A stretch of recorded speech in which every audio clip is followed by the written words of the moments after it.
Okay, do you have the zip code? Is it difficult? It's very difficult because, you know, I work in the ER overnight and then from there I come here.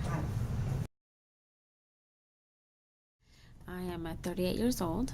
I'm a mother of 3 children, ages 15, 13, and 17. I'm from Corpus Christi, Texas. I moved up here to Austin about 8 or 9 years ago. I'm a domestic violence survivor, so that was my transition over here to start a new life.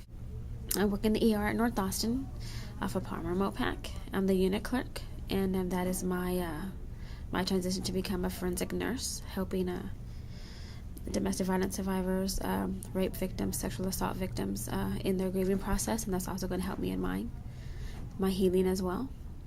I'm a 10-year domestic violence survivor, and it's still a transition, you know, because I see it every day on my face. What made you decide to make the endeavor to make things better in your life? When my ex-husband tried to kill me in front of my children 10 years ago. He was all I knew. I met him when I was 16. He was married when I met him. And, you can't help who you love. You're that's very part strong. of life. That's strong. And I would never have guessed any of this. So that's pretty good. Yeah. You overcame a lot. Amazing story. Thank you for sharing that. My name is Nathan Sams, and I'm a returned Peace Corps volunteer. I served in Costa Rica from February 2012 to June 2013 with the Teaching English as a Foreign Language program. So you speak Spanish? I do. I learned Spanish in Costa Rica. That's so awesome. Mm-hmm. And your wife went with you? Yes, we served as a married couple. What was that like? It was great.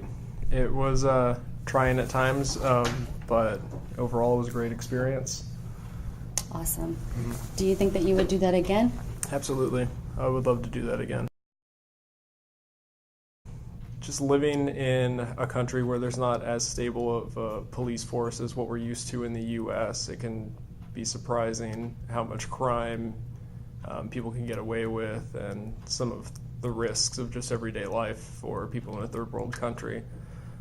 Typical Costa Ricans don't have air conditioning. They live in open-air homes, and the quality of the home can really vary depending on what part of the country they live in and what kind of economic activity goes on.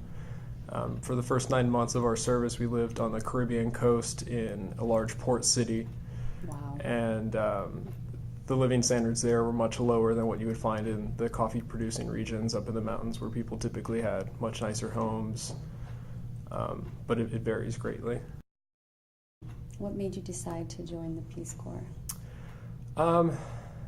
That's a good question. It's something that I guess I had always thought about going into college. I was always interested in living and working abroad, and having a chance to volunteer abroad and stay somewhere for an extended period of time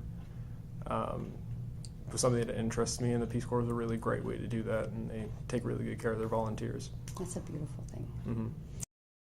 What would you like to do if you had your ideal job? What would that be?